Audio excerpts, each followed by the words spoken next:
Ladies and gentlemen, a very warm welcome from all of us in the Macedonian Society of Great Britain and the Hellenic Centre, who is hosting our event here tonight. I'm Papasifakis, the President of the Macedonian Society of Great Britain, a society that was founded in London in 1989 by members of the Greek community in London. We are a registered society in the UK and a member society of the Hellenic Centre. As you probably know, the primary aim of the society is the promotion of the Hellenic culture, heritage and history of Macedonia, but Greece in general. Our main source of funding is donations from the public, but also from various foundations. We are truly privileged that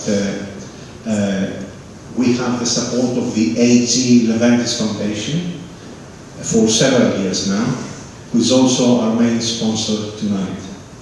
If you are interested in joining us, you can just visit our website, macedonia.org.uk, under Join Us, or come and talk to us, introduce yourself, and we can talk about how we can help basically towards our noble cause.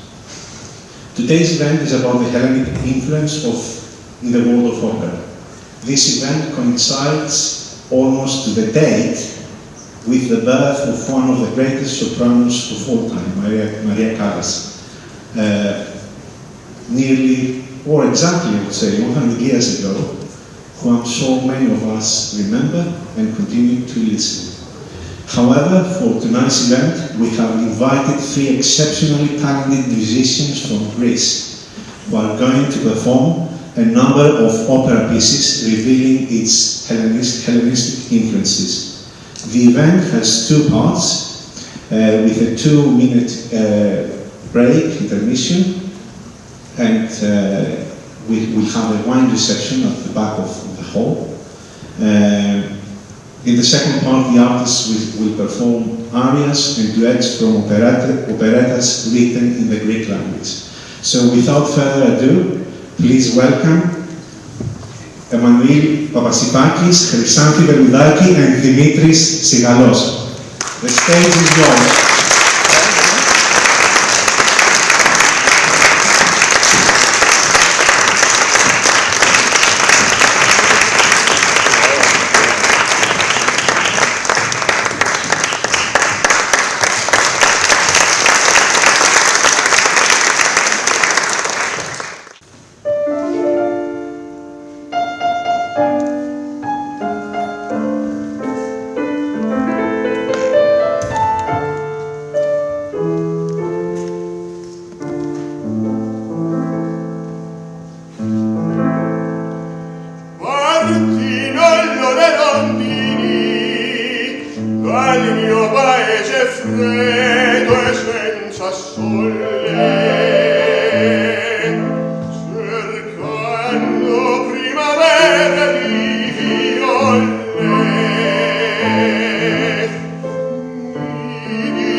evening.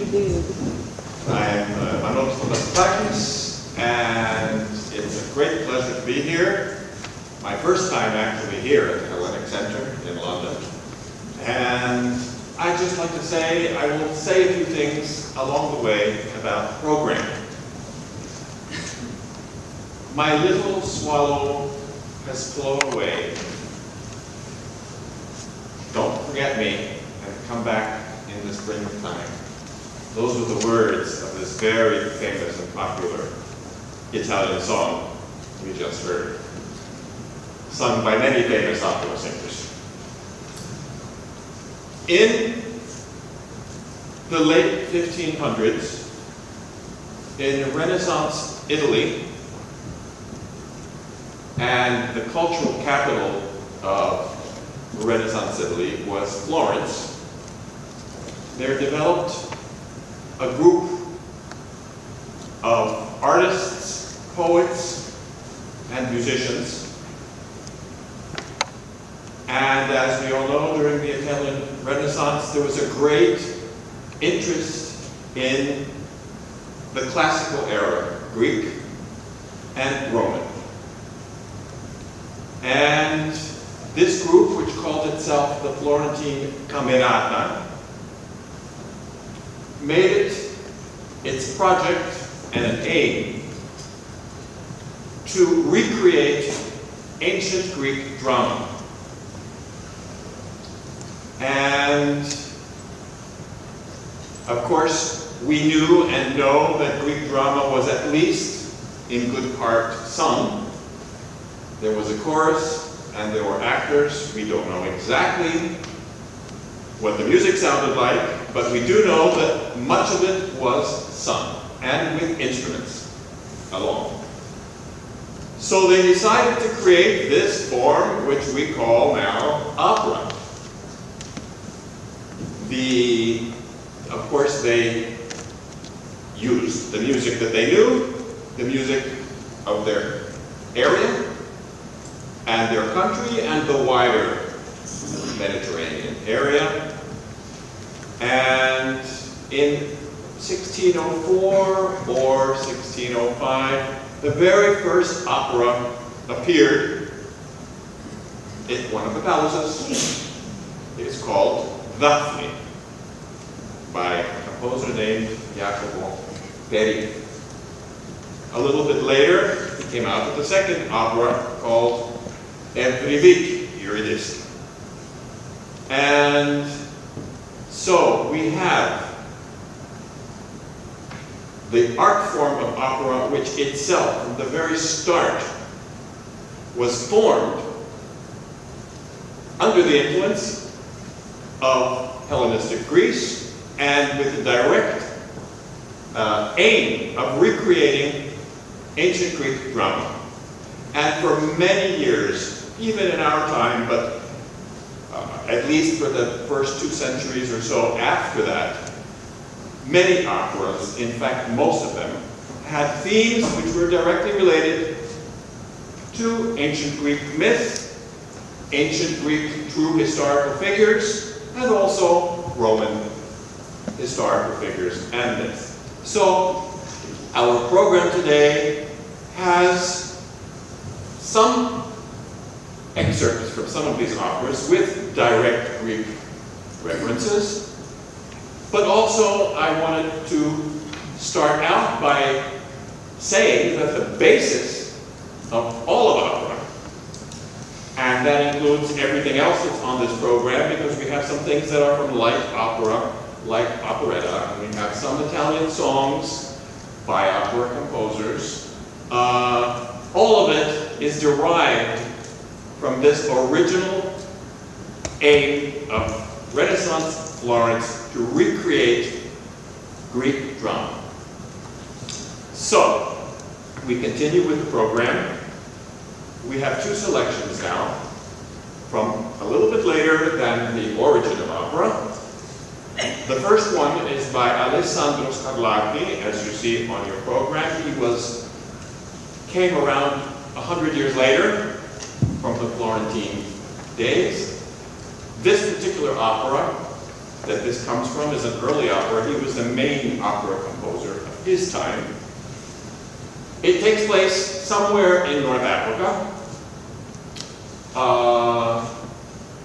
And the text says that I have reached the Ganges River and the sun is rising and illuminating everything wonderfully. Now, of course, we don't know exactly who is saying this, but in those days, everybody knew that the person who went to the Ganges first, at least from Europe, was who else but Alexander the Great. So the reference would have been very clear to everybody at that time what it was referring to and who. The next piece that we have is from another later, also great opera composer, buried here in London at Westminster Abbey, George Frederick Handel. This second selection is from his opera Julius Caesar, also in its full title, Julius Caesar in Egypt. This opera is about Caesar's first trip to Egypt, where he meets, guess who? Cleopatra. And of course, Cleopatra, she was the last ruler of Egypt. She was the last of the Ptolemies, which was the dynasty which had run Egypt for 300 years. They were Macedonians. When Alexander the Great died, his empire got divided among his various generals, and Ptolemy was the one that took Egypt, and his family ruled until Julius Caesar's time.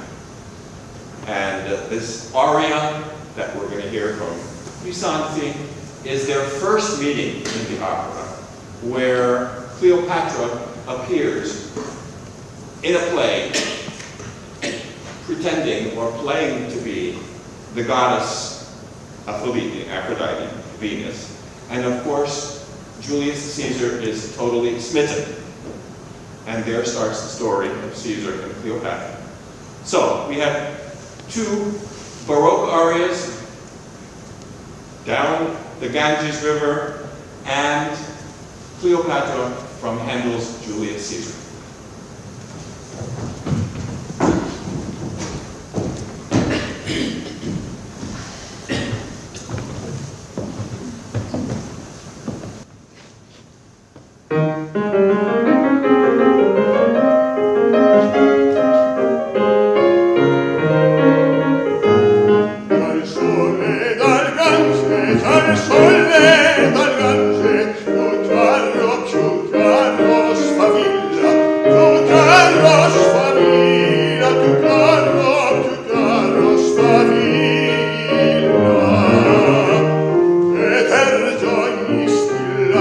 L'alba che piange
popular operas in the world.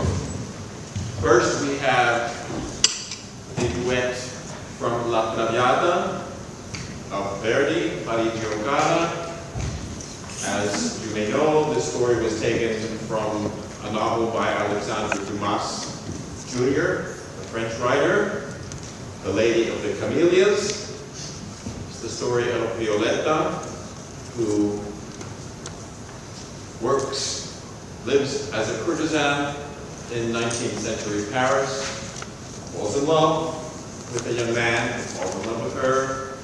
They get separated, and she is in this scene in the last act,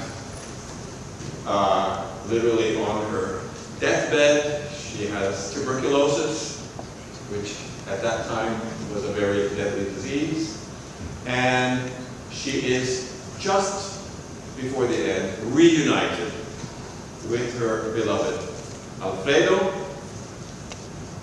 They say, we're going to leave Paris, we're going to have a nice life, your health is going to improve.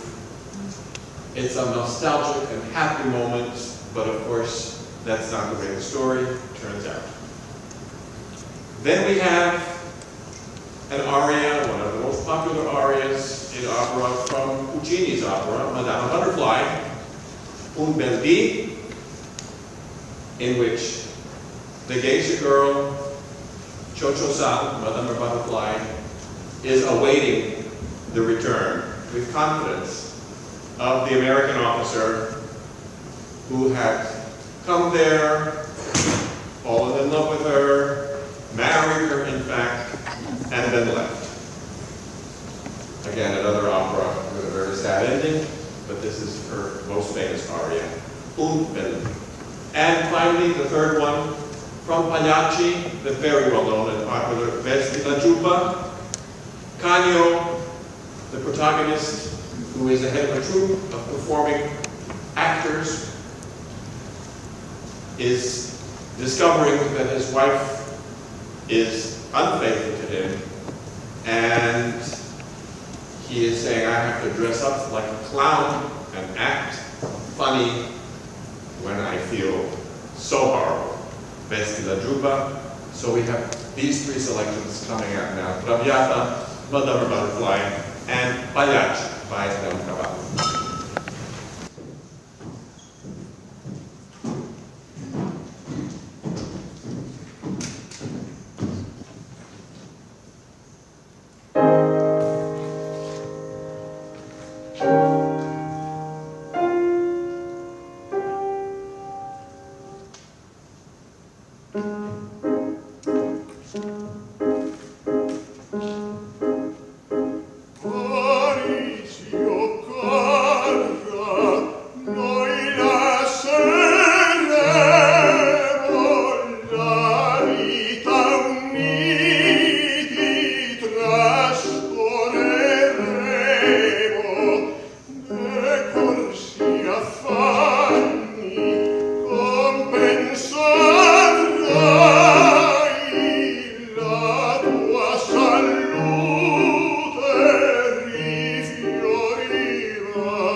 One of the things that was derived from opera, people forget it sometimes, is the operetta.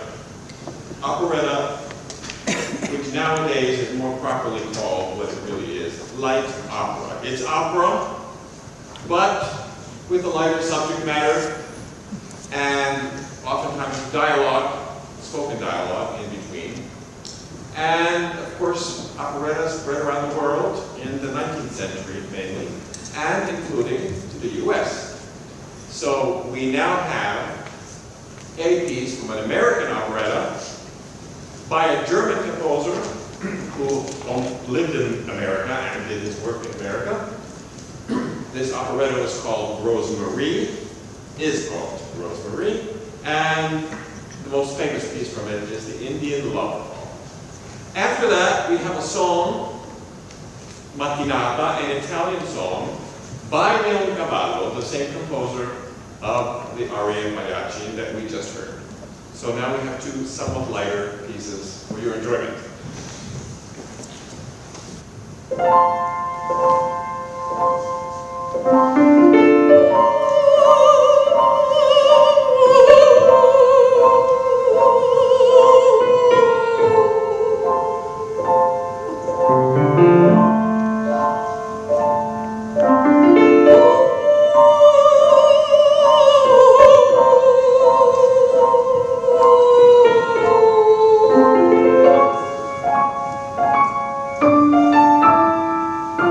So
first half of this program with this very famous duet. It is from one of the last operas and greatest operas of one of the greatest of all opera composers, Verdi, Othello, based, of course, as an adaptation of Shakespeare's play, Othello. We are in the first act. Othello, of course, is the military commander of Cyprus, at that time under Venetian rule. He was in the employ of the Republic of Venice as the military commander in Cyprus. The opera opens with a fierce storm, and Othello is at sea with the navy, fighting off the invading Turks. And they win. And they come back victorious to the cheers of all the Cypriots that are watching this whole battle on land, from the land. And as the day goes on and night falls, the weather calms down, and Othello comes home to his beloved wife, Desdemona, and they reminisce about how they first met, about how they first fell in love, and they retire into the night in full happiness and of a beloved husband and wife. Unfortunately, for those who know the story, Othello is deceived by his second in command into believing that his wife is unfaithful, and there's tragic consequences for all. But here we are not yet there. This is the very beautiful love duet that ends the first act of Verdi's Othello.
right here at the start about our second half of this program, and then we're just going to run it through with no more commentary from me. In the late 1800s, around the turn of the century, the last 2 decades or so, a group of composers, which in Greek are called the Ektanisi, that is through the Ionian Islands, Corfu most of all, but also Zakynthos and Kefalonia. These islands really did not undergo a Turkish occupation. Rather, they remained under Italian and chiefly Venetian control, while all the rest of Greece was under Turkish occupation. So these islands had a culture very influenced by Italy. They loved opera, and some of them wrote some operas. And this was a kind of beginning of a Greek classical music school. After all those years, where Greece was remote, in a way, from the rest of Europe. One of these composers, Spiros Samaras, who we'll be hearing a lovely lullaby from Dimitris further down in the second half of the program, wrote quite a few operas that had, in Italian, that had quite a bit of success in Italy. In fact, it is said that Leoncavallo, the composer of Pagliacci and the Mattinata, we heard from the first half, actually stole music from him and put it in his own opera, Pagliacci, at the beginning of the Vesti la Giubba that we had heard. Samaras's operas, many of them have been lost. Many of them during World War II, actually, with the bombings and the destruction of libraries in many Italian cities. A few Greek composers have written operas other than Samaras. However, it seems that the most lasting contribution to Greek lyrical classical singing and opera-like derivative of opera works is the Greek operetta. Most of them were composed in the first few decades of the 20th century. Papasifakis, the godson, Apachides των Athinon, and a few others have been still and are still the most popular works of this type in Greece.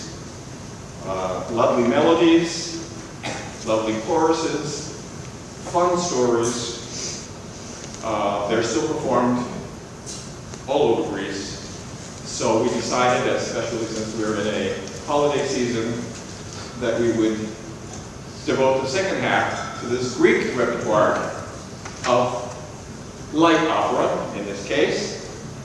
And they're very joyous pieces that we all love, and they're performed in Greece all the time. So I hope you enjoy this second half of our program. Thank you.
Ξύπνη